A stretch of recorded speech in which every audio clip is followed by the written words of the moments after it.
Want to hear a scary story? I grew up in Appalachia for 27 years. This is how my childhood was. The first experience I ever had that I can remember, I was 4 years old. And we were going to leave early in the morning for a family vacation. My first vacation I was ever going to be on.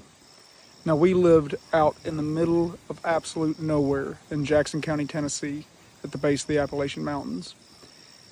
We had left when it was still dark outside, and we were heading down the hill. And before we had made it out of the holler, we actually had to stop because there was a dark horse that was standing right in the middle of the road, square in the middle of the headlights. Now, I remember I was asleep in the back seat, and my parents actually woke me up from tapping the brakes. And I look, and I remember seeing this horse, and I remember my parents talking about it, like how strange it was, wondering if it was one of our horses, but it was about a mile away from home. And then a man out of nowhere walks up and grabs the horse by the reins, and then he walks away with it. Now, if you want to know how this road was, it was a mountain on one side, like a sheer, too steep to walk up mountain, and on the other side, it was way too steep to go down. We have no idea where this man went, but he did not pass our vehicle. Not only that, he had no light source. To this day, we have no good explanation for it, but my parents talked about it so much on the way to this destination. As I got older, I looked up, and there's actually a lot of stories of the dark horses in that area. Now, this man, I remember in my head him being white, so I don't think it was anything Native American related, even though that area had tons of Native American leftover landmarks and cultural findings. National Geographic actually came out and excavated like right behind our family home. Trailer, I should say. We weren't that high class yet. The next thing, this is also between the ages of 4 and 5. I used to go fishing at the pond that was directly in front of our trailer. Now, once again, if you guys don't really know how homes in Appalachian Mountains work, you mostly live in almost like compound communities. So everybody on this hill was actually members of my family. So my aunts, my uncles, my grandparents, we all lived on this road that my grandpa originally made with a bulldozer. And it was actually named after him. It's called Billbuck Lane. So when I was a child, I ran free because I had people that could watch me out of any window. I mean, everybody was either a cousin or an uncle or a grandparent within a couple miles of us. So I used to fish at this pond, and my parents could see me from the window, or my mom when she was out in the yard could see me. And I could swim really good as a child. Anybody in the Appalachian area can. So there's no risk of me drowning. And I would go down there and I would spend hours by myself fishing with worms I had dug up from the ground. It's my favorite thing to do. And I used to tell my cousin about the man that would watch me fish and make sure that I was safe. I actually have no recollection of this whatsoever, besides just the faint memory of there being somebody there when I fished most of the time. And my cousin Danny, he was older than me, and he actually would tell me that that was the wild man, or what I now know as Bigfoot, that roamed in this hillside. My uncle would tell me so many stories of his encounters with this wild man, this Bigfoot out there. These hoops and hollers and these yelps that he would hear all the time. It is stuck with our family so much, and it's so common in our family to know that in this area, that we just call him wild man. We steer clear of them. We avoid them. If we think we're hearing them, we don't make a scene about it and call back or make a big ruckus or, go post about it and tell everybody go looking for this thing. It's been about 10 years since I've heard any of my family talk about wild man. Now, this guy never talked to me when I was a kid, apparently, is what I would tell my cousin, that he would just watch me from the bushes and watch me from the tree line. And the only faint remembrance that I can have of it is I do remember a head peeking out from behind of a tree while I was fishing, and it used to make me feel comfortable knowing that somebody was watching me fish. As an adult telling that story, I'm going to move a little bit closer to my light. Now, between the ages of 5 and 6, I had one big happening that sticks with me really heavy, and the reason I can remember I was between 5 and 6 exactly is because we did move away from that compound family home to a actual brick house in the city. And this is still in Tennessee. It's actually the Cookeville area. And I remember having a racetrack that I could put together. If you guys remember those magnetic racetracks where the cars would go really fast on the little magnet tracks, and you had the little controllers for them. I remember I used to put this thing together all the time, and it was so complicated and hard to put together, at least for my 5 to 6 year old brain. And we only lived in this house for a year. That's how I know exactly how old I was. And I remember putting this racetrack together, and it had these little yellow guardrails that went around the outside of it, and they just clipped into the side of the track. And I remember my box was behind me, and I was reaching back and grabbing the pieces and just putting it together. And I remember I looked back behind me to get a piece out of this box. So I looked back, and one of those yellow guardrails was about 8 to 10 inches off the ground, and it seemed to just be suspended there, like it was floating. And I remember just freezing. Right now in my head, I can see it so clear. It wasn't a dream. It wasn't like some kind of screen memory fake thing. It was. I used to play a lot as a child, like alone a lot as a child. You'll hear that in my stories. I was what's known as a latchkey kid. A lot of us 90s kids were. And I remember looking around, and like it was like I was so scared I couldn't get any words out. And I knew my mom was in the kitchen and my dad was at work. And I remember I jumped up and I just screamed, and I ran and told my mom in the kitchen. She was talking on the phone, and she really kind of like, sorry, Mom, but you brushed me off. And I would too, if a little kid told me that, overactive imagination or whatever. I used to love scary stuff my whole life. But I can remember that, like in my head, I can see this clear as day. And what was weird about that is at that time in my life, because I moved away from all my family that I ever had and my friends, I used to make, and I played a lot alone, I used to make up an imaginary friend. And I remember the imaginary friend that I had. He wasn't a Easter Bunny, like costume type deal, like no man in a costume. But I remember my imaginary friend looking like a rabbit that was wearing like overalls. But he was like a half man, half rabbit wearing overalls. I remember that. Like clear as day, I can see that imaginary friend in my head. And for whatever reason, after that, I never wanted to imagine this imaginary friend ever again. Like I never wanted to have anything to do with this imaginary friend, because I think I did something called a topa. If you've never heard of that, a topa is when you imagine something so hard it becomes real. You guys might have seen that movie Imaginary a few years ago, and that's kind of what it felt like. And I didn't know this as a kid. I just remember thinking, like, I don't want him to come play anymore. Like, I don't want him to come play anymore. And that's actually really sad that I'm thinking about it, that I made him up because I moved away from my family and like everybody I ever knew. Not everything was ghosts and goblins, though, and Bigfoot. There were some very real things in the Appalachian Mountains that happened. It's kind of dark. I saw my first dead body when I was like 7 years old. So from somebody who'd been murdered, not just a dead body at a funeral. So me and my cousin Cody, we used to play together every weekend, because I did get taken back to that family like compound type area, that holler, every weekend of my life until I was 18. And it was by choice. I wanted to go back there.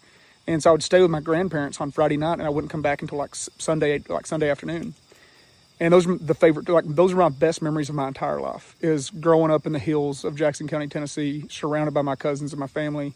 Cody and Danny, if you're watching this, I freaking love you. Katie, love you. Luke, Kyle, obviously love you guys. It was a magical childhood. It really was. But something in those woods calls in like a darkness to it. And there is no areas up there that are void of these kind of stories I'm about to tell next, that are dark, real humans, which are the realest monsters that are out there. So me and Cody were sitting on the porch, and we noticed that Opal, our neighbor that lived down the hill, and he was like a distant cousin of ours, and he was on laying on his front porch, and the way the hill was shaped, he was a little bit higher than us, so we could just see like his feet hanging off the porch. So we decided to go up to Cody's house and get some binoculars so we could see better. And we remember looking at him, and it looked like he was taking a nap on his front porch. And we're just like looking like, man, Opal's napping at 11 a.m. He's hitting the bottle early, which he didn't drink. Family that knows Opal, I'm sorry. And all of a sudden, a helicopter comes down out of the sky. And there's FBI cars pulling in. Like, I'd never seen this. Like, this is in the middle of nowhere. A helicopter lands in my grandpa's cow field. Remember, it scared the hell out of the cows. Scared us. And we're like watching, we're like, oh my, this is Red Dawn. Like, I'd watched Red Dawn before, and I was like, these are the Russians, we're dying, but it was just the feds. And they stormed that trailer house of theirs. And essentially, Opal and his brother had a giant grow farm, like way back in the woods. And underneath their trailer, just like that one country song, they had stashes and stashes of cash and weed and hash and everything else, like all the stuff. And that morning, I guess they knew that the feds were onto them, and his brother actually shot him dead on the porch, and ran off with all the money. And they did catch up to him. They caught him. He was on his way to Mexico. And that was just a weird, wild time. And I remember, like, that stuck with me for a while, because, like, that was right next to the pond I used to fish at every day that I was telling you about earlier. That pond was actually in between their house and my house. And it's just, you never really know anybody. You never really know who people are, The That one got dark, and this next one's going to get a little darker. So fast forward maybe a couple years, and this is the one that bothered me more than anything that's ever happened to me in almost in my entire life. There was a recent, I was out, I'm not going to get into that happened recently, but anyhow, that was on the news and stuff. Like, so when, fast forward a couple years, I'm spending the night at my cousin Danny's house, and me and Danny loved anything spooky. Like I said, those woods, there's something in those woods that just call to you to want to be scared and to look up horrid things, and just, there's just something magical about it. And I can't describe it unless you're there. You don't know what I'm talking about. Like, it's like if you listen closely, you can hear the woods talking to you. So we used to love to go out in the woods at night and get each other scared and tell, creepy stories like I'm doing right now. And that's where my love of this actually began, is my cousin Danny scaring the absolute living daylights out of me. And I would spend the night at his house, and like I did a lot of times. And, and that was the cool thing about growing up in this family compound, is we never really knew where we were going to end up that night. Cause like we might spend the night at Maul's house, we might spend the night at Danny's house, we might spend the night at Cody's house. Like, we didn't know where we were going to end up. We just ride our bikes everywhere and just be wild kids. It was great. But sometimes there's people in the woods watching you be wild kids, and they know that you might be a little left unattended, because we'd spend the night at his house. We had watched a scary movie just like every other night. And that's why no one believed me at first until they caught him. Is I'm asleep in his bed, and I was against the wall, which is next to the window. And in these country homes at nighttime, a lot of times you don't sleep with the air conditioning on. You just raise the windows, so there would be nothing but a screen separating you and outside. If you know Appalachian rules, it's actually kind of a big no-no not to have the curtains drawn, because you're never supposed to be looking outside in the dark through the windows. Because like I said, things that look out also look in. And I got up in the middle of the night, and I'm super thirsty, like all the time in my real life. Like, I'm always drinking something. Like, anybody who knows me knows that I've always got a water, a lemonade, a Coke. I've always got something. And I wake up, and I'm like, man, I'm thirsty as hell. I'm gonna get up and get some of Aunt Mary's lemonade, because it was like superb lemonade. And I get up and I go make me a glass of lemonade. I'm trying to be quiet with the ice, and I go to go back to bed. And there's a man in the window looking down at my cousin Danny while he's asleep. And he's just like 2 foot away from Danny. He would have been right over me if I'd have still been laying in bed. And he might have been there when I first got up. I truly don't know.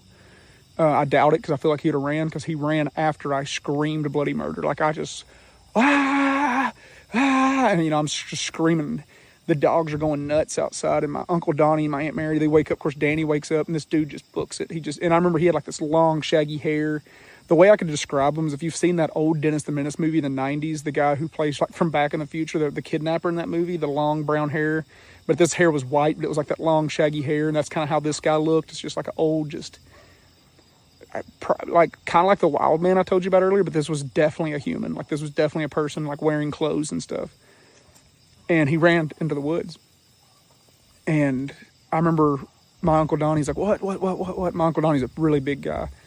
And he goes, I tell him what happened. And he goes, you were just dreaming. You woke up from a bad dream.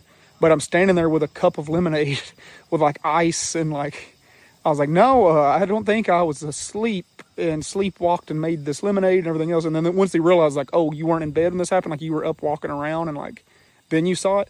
I was like, yeah. So he walked outside, and sure enough, there was footprints that led, like, the grass. This was like really, really early in the morning, like really early. So the grass was all dewy. So you could see actually where the grass compressions were in the ground, leading right up to the window. And the dogs were still going nuts looking back at the woods. And about a week later, my Uncle Donnie actually came home from work, like earlier on his lunch break or something, and there was a guy trying to like look in the front window, and they ended up calling the cops. And I truly don't know if they ever caught the guy, or if whatever, but at least I was validated with my uncle saw him like the next week or the same week, looking at, holy shit.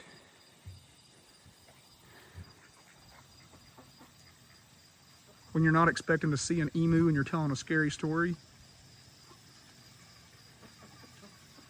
If you're watching on the podcast, I apologize. There was an emu. His name is Harry. He walked up to me and drummed, which is the noise emus make, very loudly. It can be heard from over 2 miles away.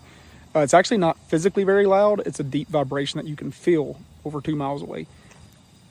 I forgot he was there. I let him out tonight and scared the hell out of me.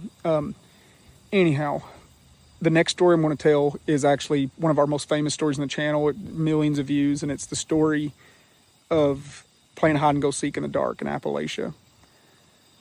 We used to love playing hide and go seek in the dark. You've heard me say it a few times in this video. I'll say it again. Something in the woods of Appalachia wants you to be out there at nighttime. Every kid that I grew up with, we yearned to do things in the dark, in the woods. And it was just something like, I can't describe it. When I think about it, there's like this pit in my stomach that kind of worries me a little bit, but it's the same kind of worry that also excites me. And I don't know how to describe it. It's like it's in your blood or something. And anyhow, we used to play hide and go seek in the dark in Appalachia. And what we would do is my grandma had a basement that was like a fully furnished basement, where half the basement was not underground, or I guess one wall of the basement wasn't underground, but the other 3 walls were. And moonlight would come in through the windows on that side. So you could turn all the lights out in the basement, and you could see the silhouettes of things, but that was it. You could not see any colors, any details. The moonlight would just illuminate just enough where you could see the silhouettes only if your eyes had really adjusted. So how we'd play hide and go seek in the dark is one of us would stand at the light switch with the light switch on. He would close his eyes, or she would close his eyes with their head against the wall, and they would give everybody 60 seconds to hide. And they would count, 1 to 60. And then they would turn the light switch off, and then they would open their eyes, and they would go looking for us in the dark. And we're already hidden. It was a super fun game. Each round took a long time because you're mainly feeling around. And your cousins are going to scare the living daylights out of you when you find them. Like if they're laying on the couch with the couch cushions over them, when you touch the couch cushions, they're going to reach out and grab you and scare you. That's part of the fun. And there's actually something to that. If you know that feeling I'm talking about when you're hiding, waiting to scare someone, it's almost like you get this little tinge of like this evil feeling inside of you. Like you're excited to scare them. It's like you want to feel that fear from them. No one knows truly exactly where that comes from. It's some sinister part of our primitive brain that's there, and we don't know why. So we're all excited, waiting to scare each other. And we're, if you're the one with the lights off and you're looking around, you're excited to get scared a little bit. And so my cousin Kyle was the second youngest of us, and it was his turn to do the light switch. And he was maybe 7 years old at the time, at most. And we were about 10. And I remember I was laying on the couch with the pillows over me, like I just said. And my cousin Danny was laying on this freezer, because there was like essentially no divider walls in this basement. It was like one big rectangle with the exception of a canning room in one corner, a bathroom in the other corner. And then this other corner had a little office. So it was a very big basement with 3 little tiny rooms. That was the only things that led off this room, this big giant rectangle. And the freezer was right next to this little office building that we never went into, like this little office room. And it was my grandpa's room, and it just felt wrong to go in there. And the only way I can describe it is not like wrong, like we'd get in trouble for being there. You guys hear that drumming? That's the emu.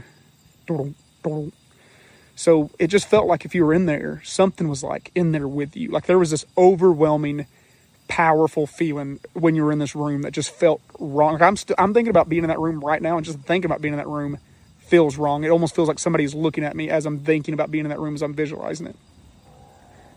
I'm laying on the couch. My cousin's laying on the freezer. And we see Kyle's silhouette go in between us, and it goes into that room. And we're like, okay. He's going to come out any second. And all of a sudden, bink! The lights came on. And he had never left the light switch. And me and Danny were just like eyes as big as saucers, because he would have had to pass us to get to this light switch. And even if he would have passed us, he could have never made it there in time unless he was sprinting. And where it was so deathly quiet in this basement, you could hear a pin drop in this basement. Like you could hear every footstep somebody was making. That's how you knew when they were close to you, if you couldn't see them. But we never heard the footsteps going between us. We just thought he was walking very carefully and quiet. And immediately I looked at my cousin. I said, "You see that? Did you see?" That was definitely that was a silhouette of a little boy right in front. I mean, it was the same size as Kyle.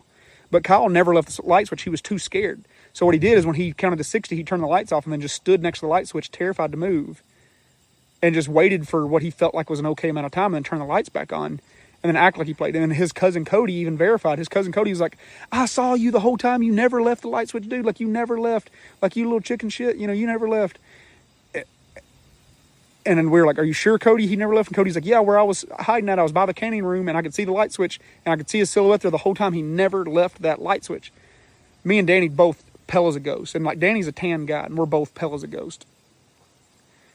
And we tell the rest of the group what we just saw. We're like, there was a little boy that walked right in front of us and actually stood there for a couple seconds before going. Knowing the history of this place, knowing that National Geographic or Discovery Channel, whoever they were, literally uncovered Indian artifacts there and excavated a whole area and it wasn't a totem pole. People got mad at me for saying that last time, but it was like the Cherokee equivalent of a totem pole, whatever, like this big wooden carving that was found out there. They took all that stuff from that area. And we've always said that we think that was a little Indian boy, because my great-great-grandpa was an Indian child found tied to a tree. Now, that's on my other side of the family. I essentially got no Indian.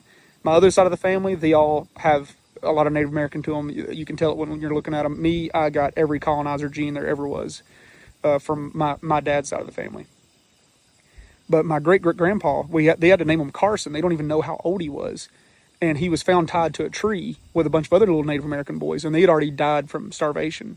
That was something pretty common a long time ago. And he was actually adopted in by our family, and that's how, like I said, that's how he came to be in our family. We guessed he was around 2 to 3 years old, maybe 4 at the most. But we've always wondered if that was one of the other boys tied to those trees, or if that was just a Native American boy spirit that belonged there already. Either way, we did not play hide and go seek in the dark anymore that night, and it took us a while before we built up the courage again, but we did play it again. Never saw the shadow of the ghost boy, but in that house, always, we're in that basement, and the staircase was kind of right in the middle of the house, and if you were the only ones home, you would hear footsteps come from the kitchen, and they would go right to the top of that doorway that led down that staircase to where we were at, but the door had never opened. You just hear the footsteps. And it became so normal to hear those footsteps, and they would stop right at the top of the staircase. It became so normal that we stopped acknowledging it to the point, and like we would forget about it until somebody, like one of our friends, came over that had never been there before. And like my grandpa would be out in the field working, or my grandma would be like out, in the gardens, because we had these massive gardens. We grew all of our own food and stuff, and you would hear those footsteps, and they'd be like, "Oh, your grandma or grandpa came in," and we'd be like, "Oh, no, they didn't. That's not their footsteps." And sure enough, our friends that would think we were messing with them, and we'd go up there, and there'd be nobody up there. And we're like, yeah, those are the footsteps. Like, don't acknowledge that stuff. Like, you've got to pretend like you don't hear it, or it becomes more of a habit. Like, you're always never supposed to acknowledge these things in the moment that they're happening, because it gives them power. We used to hear those footsteps all the time. And like, my family still lives there, and that's still a thing that they all talk about all the time. Like, it's a big joke in our family that, hey, did you hear the footsteps this week? As you can imagine, growing up in Appalachia, we did a lot of deer hunting, a lot of turkey hunting. I had 2 really horrifying experiences while I was in the woods hunting. There's a lot of hunters out there that talk about their experiences, but there's a lot more that have these experiences and don't talk about them, because it is very, like, the stigma is you don't talk about these things because you're crazy, or you're, a sissy or something. Like, that's the norm in these situations. Like, you don't want to talk about that stuff. You don't want to act like you were scared. You don't act like you believe in that stuff. Almost every hunter you'll ever find that's hunted a long time by themselves, I got to add that part, by themselves, will say that they have seen some wild stuff in the woods. And if you're watching this, if you're listening to this, please share your stories in the comments. This is a safe place. I like it when people tell me their stories that are similar, and we can kind of put together a roadmap of weird, strange happenings. The first thing that happened was the Whistling Man, which, if you know about the Whistling Man, you know that that is a big no-no to whistle in the dark in Appalachia. It's also a big no-no in Native American folklore. A lot of Native American folklore out here in the Midwest where I live now comes from the East Coast, because in the Trail of Tears, they moved out here. Somebody in one of my videos got upset that I was saying all these Native American traditions, and they're like, that's just a ripoff of Appalachia. I'm like, hold your horses, first of all. They were there first, and you pushed them out west, so they brought the traditions this way with them. So it's the same traditions, they're... Anyhow, we see some weird, spooky things in the woods. And the ghost lights are something that gets reported a lot, especially around that Virginia area of Appalachia, but they happen all over the country, but especially the Appalachian Mountains. And if you don't know about the Appalachian Mountains, they are the oldest mountain range in the world. Like, the Appalachian Mountains are so old. It is crazy how old they are. They are ancient. I don't actually know if they're the oldest in the world. I just know they're old as shit. So we're out there hunting by ourselves. And I say we are out there because this is by myself, but with a group. So like me and my cousins, we've spread out. Like, you know, you go down that trail, I'll go down this trail, I'll go down this trail. And you're actually really far away from each other. You only got there together, and then you split off into very different directions. And I want you to understand something about how I know it wasn't one of them, is because we take this very seriously. And actually the whole country does, because of what happened to my family. My Uncle Wayne, my family probably doesn't even want me to tell this, but my great Uncle Wayne is one of the reasons why hunters have to wear orange in the United States. My great uncle, before I was even born, he was shot in the neck during a hunting accident by his neighbor. And they were both hunting on their lines of their property. So the neighbor was on his line, my great uncle was on his line, but they were very close to the meeting point. And my great uncle was wearing a tan vest because he didn't think about anybody, or a tan jacket. He didn't think about anybody being there. And the neighbor actually shot him in the throat in front of his son. So like the neighbor's son was with the neighbor, and he said, "Bam, oh, we got a deer, son." And they walk over and they find my Uncle Wayne dead. They think he died instantly, never even saw it coming. And when the police got there, they wanted to make sure that it wasn't on purpose, obviously. They took my Uncle Wayne's jacket off of him, and they put it on a stick, and they kind of waved it around in that bush. And another police officer went over to where the gunshot happened, and they both agreed that it looked exactly like a deer, like the same color coding and everything. And it was deer season. And it was just an unfortunate accident. It was just a really unfortunate accident.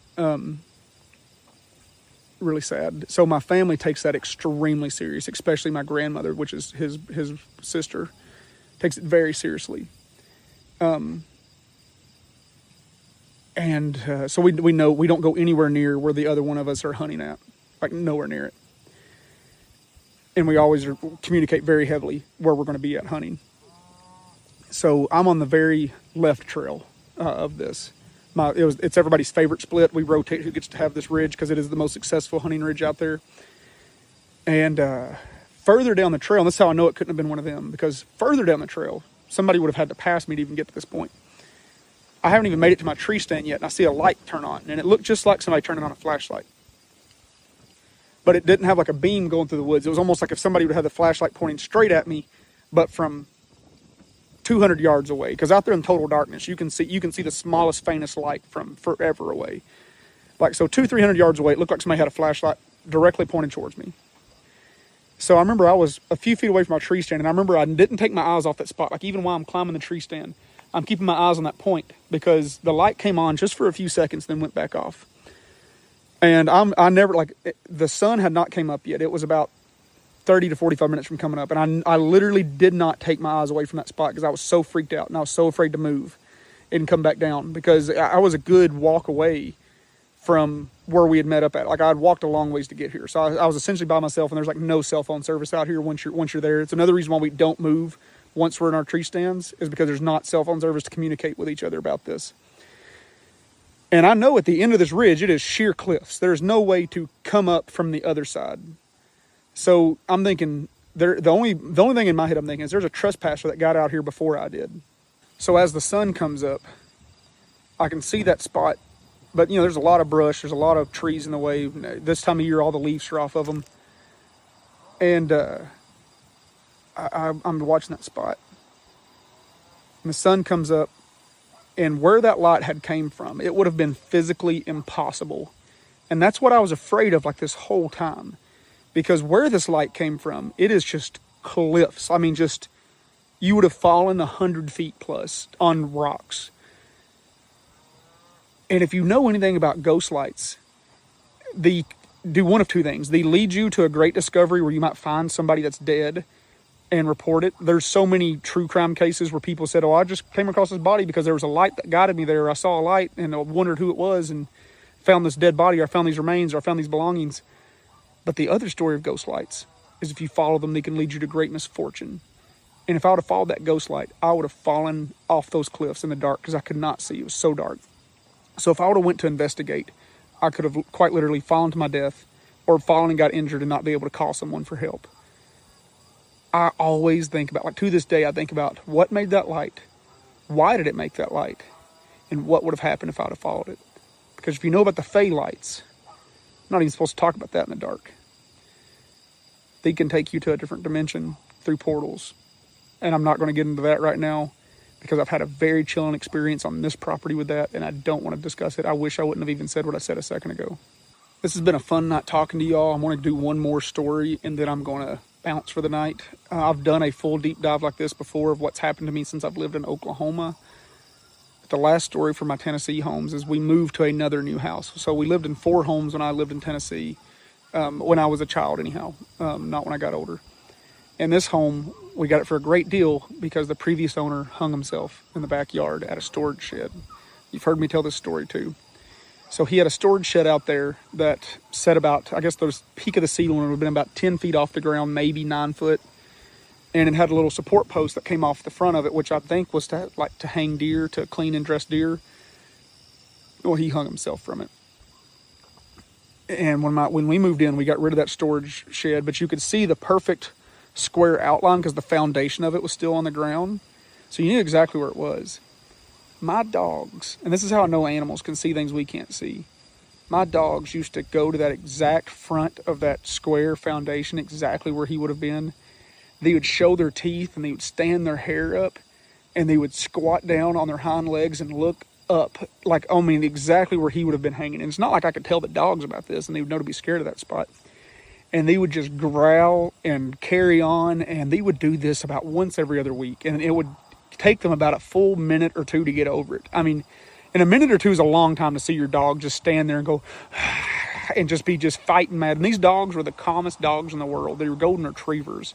They were super chill, super laid back, and they would just go absolutely nuts at this one spot. I cannot explain how they would have felt that negative energy or that bad energy and that sensation, but they did, and they did it so routinely that I would try to never ever walk with them to that part of the yard. That was in the very back corner of the yard, and I used to never want to take them that way ever when we would go on our walks, because this house was in the middle of a neighborhood in town, and they just always, and we checked that area out. There was no rabbit's nest back there. There was nothing there back there. And they would look at the sky. You know, they weren't looking at the ground, and they would circle the spot. So I knew that they weren't looking at something that was past that.